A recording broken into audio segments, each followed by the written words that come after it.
아무래도 이제 평일 오후 낮 시간이다 보니까 관객분들이 이렇게 많진 않은데 앞에도 이제 좌석이 많이 있으니까요.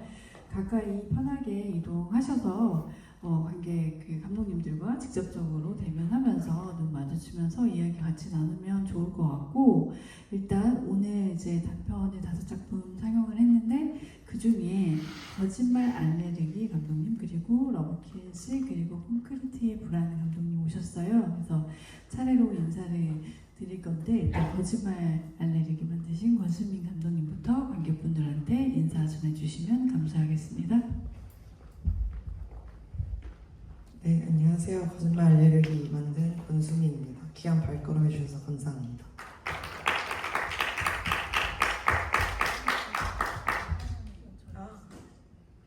네, 안녕하세요. AI 영화 러브킬즈 만든 김성현입니다. 봐주셔서 감사합니다.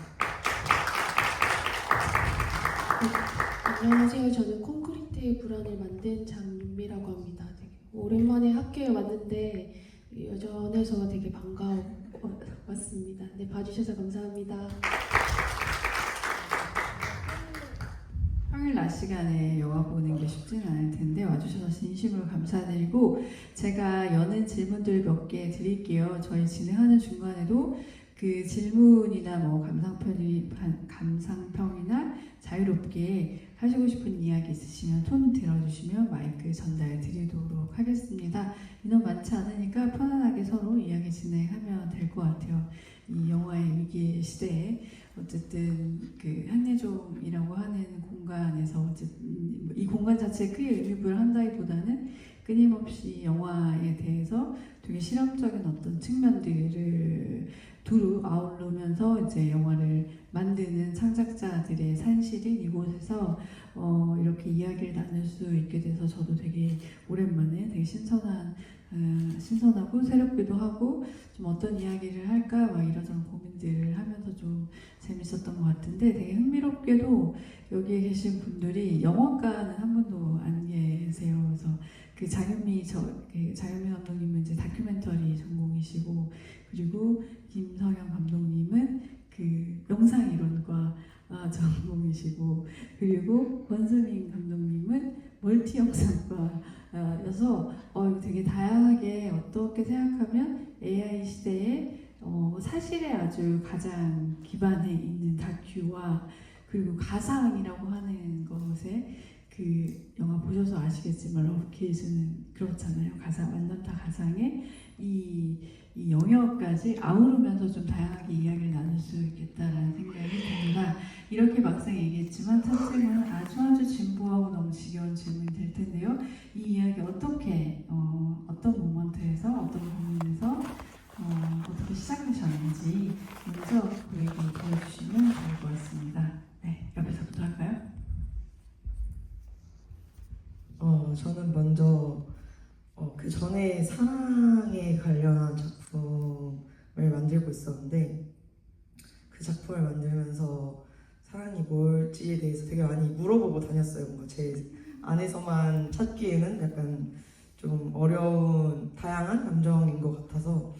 근데 그 중에서 한 친구가 말해주었던 말에 굉장히 인상 깊어서 이 영화를 만들게 되었는데, 그 친구가 말해준 이야기가 이제 영원하자고 하는 말은 거짓말인데 사실 불가능한 말인데, 그 불가능을 약속하는 마음 자체가 좀 사랑이 아닐까라고 이렇게 이야기를 해줬는데, 거기서 되게 감명을 많이 받아서 이 영화를 만들기 시작하게 되었습니다. 네, 저는 러브킬스라는 작품을 작년 한 4월 정도에 만들기 시작했는데요.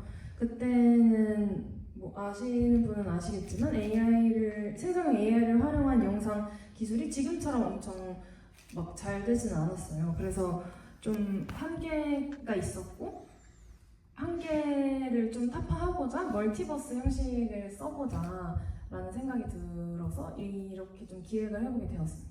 처음에는 약간 AI 영화가 그때는 대부분 다 디스토피아나 SF 이런 종류여가지고 좀 사랑 이야기를 해보고 싶었어요. 근데 뭐 지금도 약간 사랑 이야기긴 하지만, 그래서 처음엔 좀 정말 더 해피하고 긍정적인 엔딩이었는데 중간에 조금 기술적 한계나 여러 가지 수정사항이 생겨서 지금의 버전이 이렇게 완성되게 되었습니다.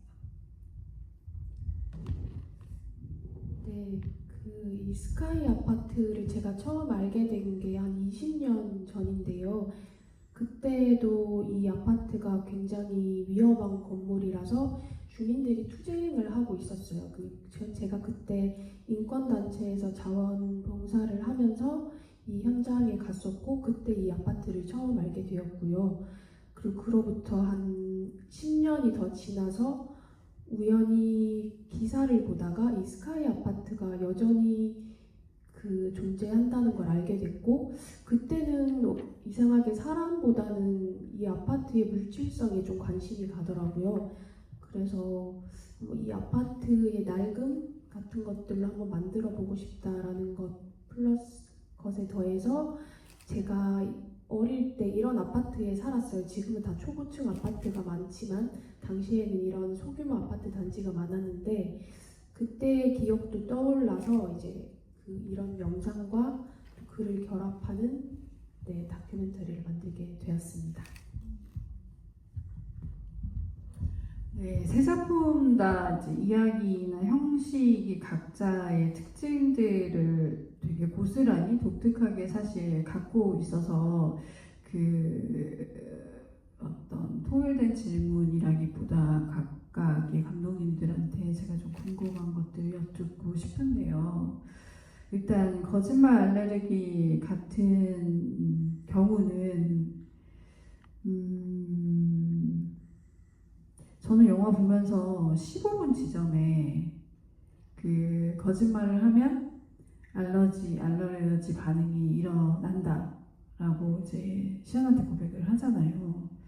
그 순간부터는 이야기가 좀 달라질 수도 있지 않았을까? 라는 생각이 들었거든요. 왜냐면 어쨌든 서로 모르다가 내가 사랑하는 상대방이 그러니까 모두 다 거짓말하고 살지만 어쨌든 사랑하는 상대방이 일종의 이게 질병이면 질병일 수도 있지만 능력이라면 능력일 수 있고 사실 내가 궁금해하는 왜냐하면 시온은 계속 이 사람이 나를 사랑하는지에 대한 이 불안과 의심을 끊임없이 갖고 있던 사람이기 때문에 그래서 모종의 이게 약간 진실 게임 하듯이 장르를 약간 변형을 하거나 이럴 수도 있었겠다 이런 생각이 좀 저는 들었는데 그런 측면에서 감독님이 이제 그 선택을 하지 않고 어떻게 보면 되게 로맨스의 내러티브를 이제 가져가셨다고 보거든요. 그래서 그런 차원에서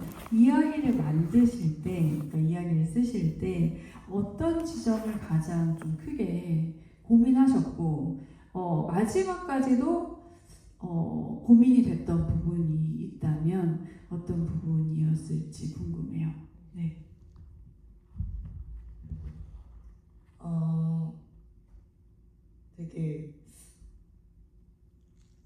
되게 어려운 질문이라고 느껴지긴 하는데 일단은 말씀하신 대로 되게 딱 고백 이후에 혹은 중후반부에 엄청난 변주 가능성이 있는 아크가 있는 영화라도 저도 생각이 드는데 사실 저도 그 부분에 대해서 굉장히 고민을 많이 했고 어떻게 전개해야 이게 좀 더 흥미롭고 매력적인 이야기가 될 수 있을지에 대해서 고민이 많았었는데 근데 사실 어떻게 보면 지금의 이야기가 굉장히 직선형으로 좀 비교적 정직하게 풀어내려고 노력했다고 생각이 드는데 그 정직함을 고수하고 싶었던 이유 중에 하나는 이 인물이 가진 어떤 특성, 무성애라든지 혹은 그런 알레르기라든지에 대해서 뭔가 좀 간접적으로 풀고 싶지 않은, 그러니까 뭔가 의문점을 두고 싶지 않았던 마음이 좀 있었던 것 같아요. 그래서 좀 비교적 올곧게 풀려고 노력을 했던 지점이 있었고 그리고 그 과정에서 또 가장 어려웠던 점도 같이 있는데 이제 결말에 있어서 그런 어떤 로맨스적 부분을 어떻게 풀어나가야 할지에 대한 고민이 가장 컸던 것 같아요. 그러니까 결말에 있어서. 근데 그래서 뭐 예를 들면은 사실 로맨스여도 너무 많은 결말이 존재할 수 있는데 제가 택했던 결말은 그러니까 이게 제가 이 사랑에 관련된 작업을 하면서 가장 크게 믿게 됐던 부분을 풀어내고 싶었는데요. 그러니까 이게 연인 간의 사랑만 그런